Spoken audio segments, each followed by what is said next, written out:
Kamera, rolling, action. Oke. Selamat sore Pak, perkenalkan nama saya Nana. Di sini saya akan mewawancarai Bapak mengenai profesi Bapak sebagai nelayan. Sebelumnya nama Bapak siapa ya Pak? Dharma. Pak Dharma. Iya. Pak Dharma di sini di mulai ini sudah dari lahir atau pendatang? Sudah dari lahir. Sudah dari lahir. Ya? Iya. Berarti suku Bajo asli. Karena Bapak ini kan di sini sebagai nelayan, ikan apa aja yang biasanya Bapak tangkap saat melaut? Biasanya kita dapat ikan tongkol, baby tuna, tuna besar, biasa ikan marlin begitu. Ikan bibit tuna itu seperti apa Pak? Yang seperti ikan tongkolnya tapi masih kecil-kecil, agak mungkin sekitar 40 cm begitu besarnya baru kita mancing. 40 cm? Iya. Besar ya Pak, lumayan berarti. Tapi kalau sama ikan tuna kecil. Dari hasil ikan bibit tuna, tongkol, tuna merah, tuna kecil, itu biasanya dijual kemana Pak? Biasanya kita jual di pasar lokal begitu. Di pasar lokal? Iya. Belum pernah sampai diekspor keluar gitu ya Pak? Kalau ada istilahnya investor datang begitu, biasa ditimbang. Kalau banyak. Kalau dapat banyak, terus yang dari luar datang, terus Bapak jual ke sana juga. Biasanya yang terjual itu berapa Pak? Apakah saat sebelum Bapak kasih ke pasar ini ditimbang dulu berapa kilo atau gimana? Kita setelah tiba di rumah, kita langsung tuangkan ditaruh di baskom. Biasanya kita langsung ke pasar situ. Oh, langsung ke pasar, nggak perlu ditimbang dulu berapa? Tidak lagi. Langsung aja gitu. Iya. Dan itu dijualnya per ekor atau per kilo? Per ekor. Per ekor. Per ekor ya Pak. Dari hasil tangkapannya gitu biasanya paling banyak di musim apa? Yang paling banyak itu di musim barat. Di musim barat. Iya. Musim barat itu dari bulan apa Pak kalau boleh tahu? Kalau kita di sini mulai bulan 10 sampai bulan 4 begitu. Bulan 10 sampai bulan 4, Oktober sampai April. Iya. Oh, untuk musim barat ya. Berarti kalau untuk musim timurnya? Sudah ini mulai bulan 5 sampai bulan 9. Berarti ini udah masuk ke musim timur. Iya, sudah musim berarti timur. Hasil tangkapannya lagi berkurang nih sekarang. Iya. Biasanya Bapak menerapkan navigasi itu melalui cuaca kah atau bintang? Biasanya kita pakai bintang begitu. Pakai bintang. Berarti Bapak kalau melaut malam-malam. Iya. Sekitar kalau kita berangkat dari rumah sekitar jam 1 atau jam 12 malam begitu. Kalau cuaca mendukung, kita pakai bintang. Kalau tidak mendukung cuaca biasa gelap-gelap begitu, kita pakai HP, istilah GPS. Oh, GPS. Atau kompas begitu. Kalau cuaca nggak mendukung tapi tetap bakal melayang. Tetap. Tapi sudah dekat lagi. Kan? Kalau cuaca mendukung biasa gunung itu tidak kelihatan lagi. Kalau insya Allah kalau tidak mendukung cuaca, kita dekat-dekat saja kelihatan gunung biasa 20 mil 30 begitu.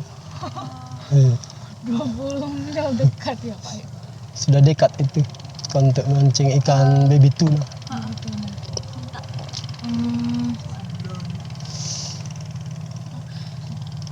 Aku bantu tanya. Okay. Biasanya Bapak tuh misalkan kan waktu kemarin kami malam-malam tuh ya ada sedikit ngeliat bintang-bintang gitu ya. Itu sekitar jam 1 malam tuh ada yang baru selesai gitu. Itu biasanya ada jenis-jenis ikan tertentu nggak sih yang ibaratnya kalau misalkan pagi hasil tangkapan ikannya tuh yang jenis-jenisnya ini aja, tapi kalau malam tuh beda. Beda. Oh beda berarti ya. Biasa kalau ikan momar biasa kita pancing malam juga. Kalau momar. Tapi kalau baby tuna dengan tunanya besarnya atau cekalang kita pancing pagi sampai sore. Gitu. Cuman biasanya kalau yang emang tangkapan ngambil malam-malam atau pagi banget itu emang lebih mahal, ada pengaruhnya atau sama aja? Ada pengaruhnya. Tergantung kalau arus kencang dia tidak anu. Berarti perbedaan harga itu tuh sesuai dengan kenyamanan pas di sini ya. Kalau misalkan lagi aman-aman aja ya normal. Iya. Kalau ombaknya lagi tinggi berarti naik harganya ya. Terus misalkan udah dapat ikannya nih, biasanya emang di sini kan karena emang kampung laut ya, Iya. itu gampang didapatnya atau emang harus ada waktu nunggunya gitu? Ada. Ada. Iya. Biasa kan ada jenis apa aja sih Pak buat ngambil mancing ikan tuh? Emang mancing, tombak atau emang penangkaran gitu biasanya? Biasanya kalau untuk sekarang ini kita pakai batu, pakai umpan sontong biasa cumi-cumi itu, cumi-cumi yang kecil. Iya. Kita iris-iris, kita cincang-cincang, baru kita balut dia pakai batu tuh. Iya. Nah, baru ditaruh, dibuang. Kayak dibiarin aja gitu. Iya, kita kasih lentang-lentangan berapa depa itu kedalaman ikan. Biasa kan kita pakai 50 depa sampai 60 kalau dapat yang tuna besar. Kalau yang kecilnya paling-paling 15 depa kita tarik nih, baru terputar. Biasa pas lagi ketarik itu satu batu Pak? Itu satu ikan berarti? Iya, kalau dia makan kan kita tunggu juga. Iya, biasanya berapa lama Pak nunggu? Ya, kalau ikan makan tidak cukup 1 menit atau 2 menit. Istilah per detik. Kalau dia sudah dia istilah bubar itu istilah anunya, umpan yang sudah dicincang, biasa dia langsung makan. Itu tuh emang cara tradisionalnya atau itu cara praktisnya aja? Iya, cara praktisnya itu. Aja. Iya. Selain pakai batu itu pakai apa aja Pak? Bulu ayam, kain sutra kan diikat di mata pancing begitu. Untuk tondak-tondak begini, kalau dia muncul, kalau ikan muncul di istilah di air ini, kita pakai itu nih. Untuk tondak-tondak itu bulu ayam, kain sutra begitu dicampur. Kalau untuk cekalan dengan baby tuna itu begitu. Terus misalkan nangkep ikan nih kan, misalkan udah dapet nih, berarti cara yang pakai batu itu tuh nggak membahayakan makhluk laut lainnya ya? Tidak. Tidak ya? Justru yang ikan kecil dapat semua. Jadi dapat semua. Iya, karena ampas-ampasnya itu. Istilah tercecer mereka. Iya. Ada yang dapat yang besar, apa yang dapat yang kecil. Tapi menurut Bapak sendiri, cara mancing yang emang salah itu sebenarnya yang seperti apa sih? Karena yang ibaratnya orang tahu kan mancing tuh sekedar yang kayak mancing sungai, beda kan mancing sungai sama mancing yang di laut gitu. Kalau aku dari Palembang tuh Sungai Musi gitu, emang kota sungai terbesar di Indo. Tapi kita mancingnya tuh kayak bener-bener pancingan sama tombak gitu. Ternyata di sini beda gitu. Tapi untuk Bapak yang emang udah tinggal dari lama di sini di kampung laut gitu, sebenarnya ada hal-hal yang berbahaya apa sih dalam hal memancing tuh yang emang dilarang? Yang sekarang ini yang kita anukan ini, yang ini saja kapal pelingkar yang mulai menguras ikan di laut. Istilah tangkapan kita sudah mulai kurang juga, sudah sedikit. Biasa kan kalau musim timur begini ikan baby tuna besar yang sudah besar-besar itu sekitar 80 sampai 100 kilo. Biasa kita dapat di musim ini, di musim timur ini. Semenjak masuknya kapal pelingkar, sudah berapa tahun? Pelingkar tuh yang mana sih Pak? Yang pakai jaring, yang ditarik pakai lopor itu. Yang banyak di kapal istilah. Kapal nasana seperti itu. Tapi masih sampai sekarang itu? Masih aktif. Yang kita kecewakan itu pada saat dia angkat ikannya 1 ton, 2 ton, dia bawa ke pasar, istilah pasar lokal. Akhirnya kita yang dapat 1 baskong atau 50 ekor, 10 ekor. Harga yang tadinya 100 atau 300 1 baskong, menurun sampai 50 1 baskong. Ya, itu nih perbedaannya. jauh banget ya. Kalau kita melapor juga ke pemerintah, Tapi yang LSM. bikin berbahaya ke makhluk lautnya itu tuh apa sih Pak kalau misalkan pakai itu? Ikan kecil itu tangkap semua, kalau tidak bisa diambil dia buang, mati. Nah, itu nih bahayanya mereka. Iya sih, Makanya kita harapkan itu yang kecil itu nih yang kita harapkan supaya di musim barat kita tangkap dia. Ya itu nih. Tapi Bapak berarti selama jadi nelayan ya di sini udah berapa lama Pak berarti? Kurang lebih. Yang nelayan sekitar hampir 20-an, sekitar 18 tahun atau 20 tahun begitu. Tapi berarti selama 18 tahun itu tuh pernah ada kejadian apa aja nih selama Bapak menjadi nelayan Yang kita jaga yang itu emang nggak terlupakan? Mungkin entah ada rasa ketakutan melihat ikan yang beda mungkin, karena kan biasanya laut itu kan orang mau mengidentifikasi itu tuh susah ya. Iya. Karena ibaratnya nggak ada yang tahu yang di bawah Iya. laut tuh ada apa aja gitu. kalau kita sementara tarik ikan kecil, jangan sampai ada ikan hiu toh. Nah, ada ikan hiu di bawah ikut dia toh. Oh iya. Biasanya kalau kita tarik yang tuna-tuna besar sepanjang satu depa, biasa kan dia sambar. Mm-mm. Nah, itu yang kita takuti, jangan sampai tas yang kita pegang terlilit. Tempo hari ada terjadi, kita punya tetangga terlilit, meninggal. Sampai sekarang tidak ditemukan begitu. Anehnya pas semenjak matahari terbit, memang sudah dimakan umpannya. Oh, jadi udah dimakan umpannya sama Iya. hiunya? Pas kita lewat, saya kira kita punya teman ini yang hilang di bodi itu sudah ada temannya di bodi lain, padahal tidak, pada sendirinya. Nah, itu yang kita tahu, kita harus waspada kalau dua orang kan, ada yang pegang tombak, ada yang pegang penggulung, jaga tas jangan sampai dia melilit begitu. Entah dia lilit di kaki kah, di tangan, itu yang kita waspadai selama ini. Tapi yang ada hiunya itu di mana Pak? Di Di- daerah sini atau di Apanya? yang tadi ada hiu? Di situ, di muka ini, Oh, ada hiu. di muka rompong itu, Heeh. sudah di situ. Tapi hiu jenis hiu apa itu Pak yang ada? Biasa hiu, ada hiu putih, ada hiu moncong itu, yang ada yang tajam-tajamnya. Heeh. Biasa itu kan tidak juga muncul setiap hari, sekali-sekali tuh kalau ada ikan kecil. Nah, biasa itu dia muncul. Sekali-sekali tidak biasa-biasa tuh. Kadang satu tahun itu biasa kita lihat itu satu kali dia muncul. Heeh. Tapi dia tuh benar-benar apa, ibaratnya misalkan hiu yang ada di daerah sana itu tuh mengganggu nelayan nggak sih sebenarnya Pak? Justru kita senang, banyak ikan kecil ikut dia. Oh, jadi dengan kehadiran hiu tuh jadi kayak ada pengikut-pengikut Iya namanya itu. gitu ya? Biasa kayak ikut mereka itu cekalang, Iya. baby tuna besar kan begitu.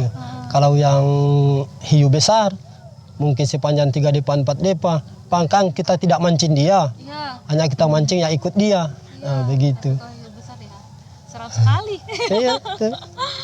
Tapi kita waspada juga, jangan sampai di mukanya dia kan tidak lagi belok tabrak langsung. Iya, gitu. Kalau masih di sampan kita biasa waspada, itu hanya itu saja. Kan yang kayak kami lihat itu banyak di film-film hiu Iya, itu iya. seram sekali.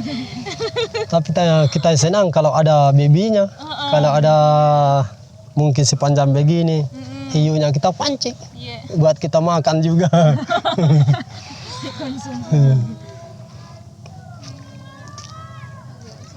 Tapi hiu yang besar di sana tuh lebih ke membahayakan nggak sih buat nelayannya?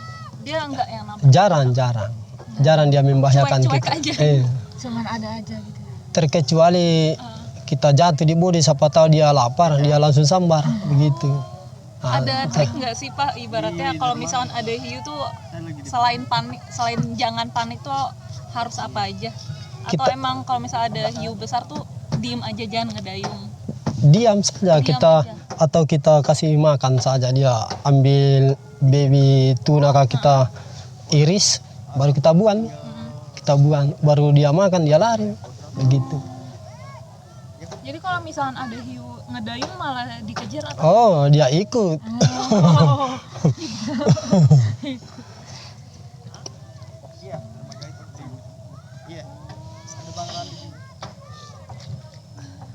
Selama Bapak mencari ikan ini, pernah nggak Pak dapat ikan yang beracun? Jarang. Jarang ya Pak? Iya. Tidak tahu kalau nelayan kita punya rambangan tuh, tapi insya Allah yang selama kita mancing jarang kita dapatkan gitu. Kecuali dia makan ikan apa? Ikan buntal. Ikan buntal. Itu nggak boleh dimakan ya? Nah, itu kecuali kita memang kita iris perutnya baru kita cuci. memang itu membahayakan itu. Bahkan bisa membunuh. Karena itu racunnya memang kuat. Kesentuh atau gimana? Tidak kecuali termakan. Kalau kita sentuh juga istilah lendir-lendirnya itu, nah, memang dia bisa kasih racun kita. Kan biasa ada berapa jenis kayak itu ikan buntal. Ada yang ada durinya, yang biasa dimakan ikan ini yang tidak ada durinya. Kan ada durinya biasa, ada yang kecil begini, nah itu bisa dimakan itu. Nah, tapi ini yang tidak ada durinya yang berbahaya, yang polos tak? Nah itu yang paling bahaya kita waspadai kalau dia makan itu ikan besar yang kita mancing. Tapi buat nelayan itu tuh dia emang hanya melaut atau untuk yang di pinggir-pinggir pantai kayak udang kepiting kan itu kayak di pinggir ya? Iya. Itu termasuk juga nggak atau Bapak ini lebih ke yang di tengahnya aja? Kalau angin kencang musim timur begini, kita di ini, yang di pinggir ini mancing. Jadi ibaratnya nelayan itu udah termasuk yang ngambil kepiting juga atau udangnya juga. Iya. Ya asik banget ya renang di sini.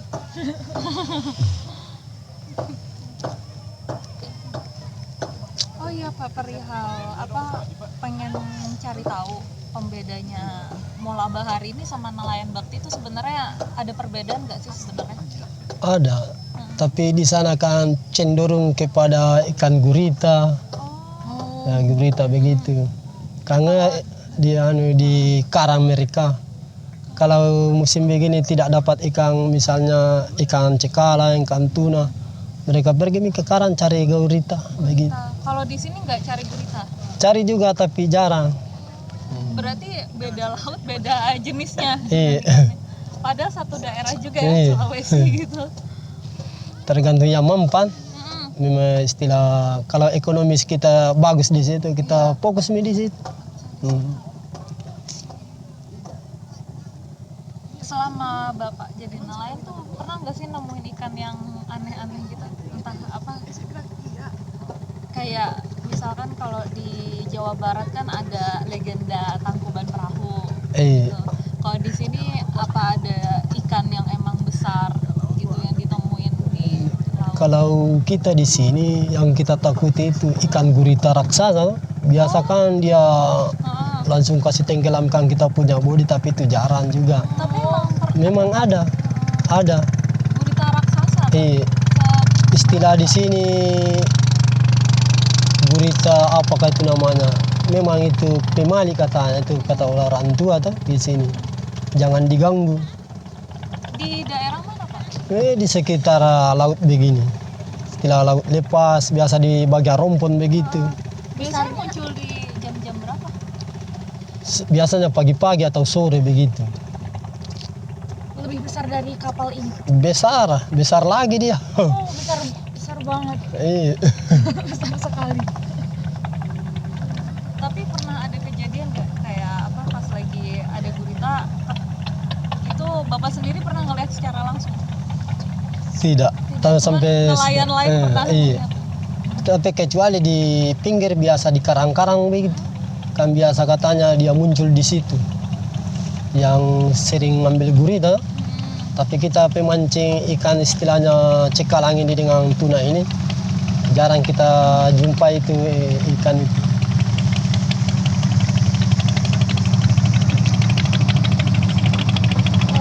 Aku pernah dengar kayak di orang Wakatobi itu sendiri entah mola baharnya atau Wakatobinya nelayannya itu tuh pintar baca rasi bintang. Berarti benar Pak?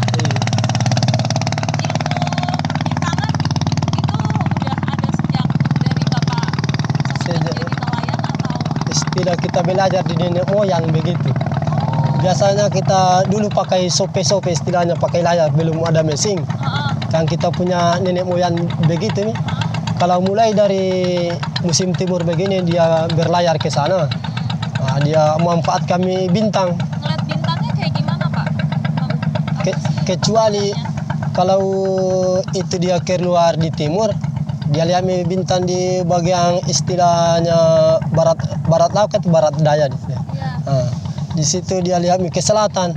Kalau ada itu bintang yang berkedip begitu kan, dia bisa tandai atau diarahkan di kompas supaya tidak lari ke sana ke sini Berarti begitu. tanda bintang yang kedip itu ada arahnya, Iya, berarti ada. arah melautnya tuh berarti ke arah bintang yang kedip. Iya, nah, begitu. Sampai sekarang insya Allah kita bisa mau pakai kalau kita keluar di bagian istilah tidak kelihatan gunung, kita pakai itu. Pakai ilmu bintang itu kita masuk kami di kompas begitu. Kita arahkan di kompas, baru kita lihat ke bintang. Jangan sampai meleset di bintang. Kita jami dari ikan begitu. Sekarang kan udah pakai aplikasi ya Pak? Iya. Nah, berarti sebelumnya emang pakai ngeliat dari bintang aja. Iya, sudah itu.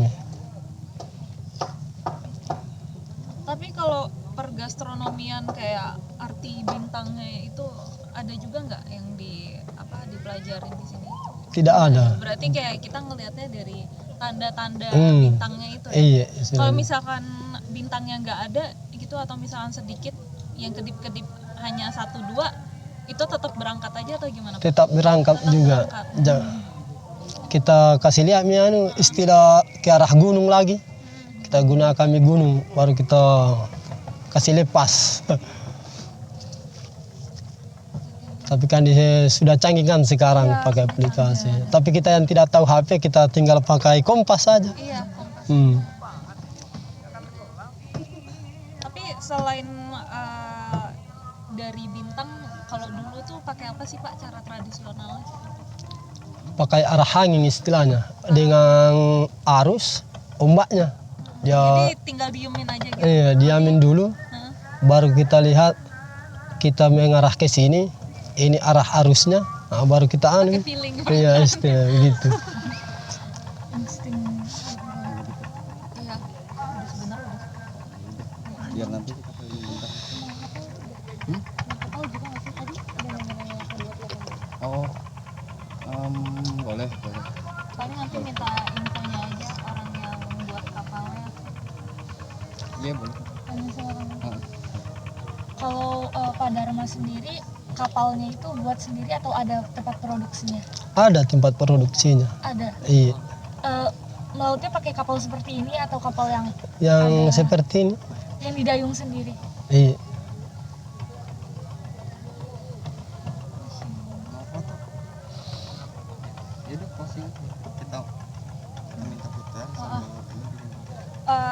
Ini terakhir ya Pak. Iya. Ada harapan apa buat Bapak selaku nelayan di sini yang sekiranya yang Bapak harapkan dalam beberapa tahun ke depan untuk kemajuan Desa Mola Bahari? Kalau harapan kita untuk sekarang sampai ke depannya lagi buat cucu kita, hanya itu saja yang pemerintah harus sikapi baik-baik. Yang pertama bom, potasium, dengan kapal pelingkar itu. Hanya itu saja kuncinya. Insya Allah kalau itu tidak ada di Wakatobi, mungkin ekonomi kita bisa melonjak. Begitu. Karena semenjak mereka masuk itu di Wakatobi, penghasilan kurang, harga ikan kurang. Sudah itu. Ya, paling itu aja dulu Pak. Oke. Udah setengah jam. Hmm. Jadi nanti kita sambung lagi. Insya Allah. Terima kasih Pak Dharma. Oke, sama-sama.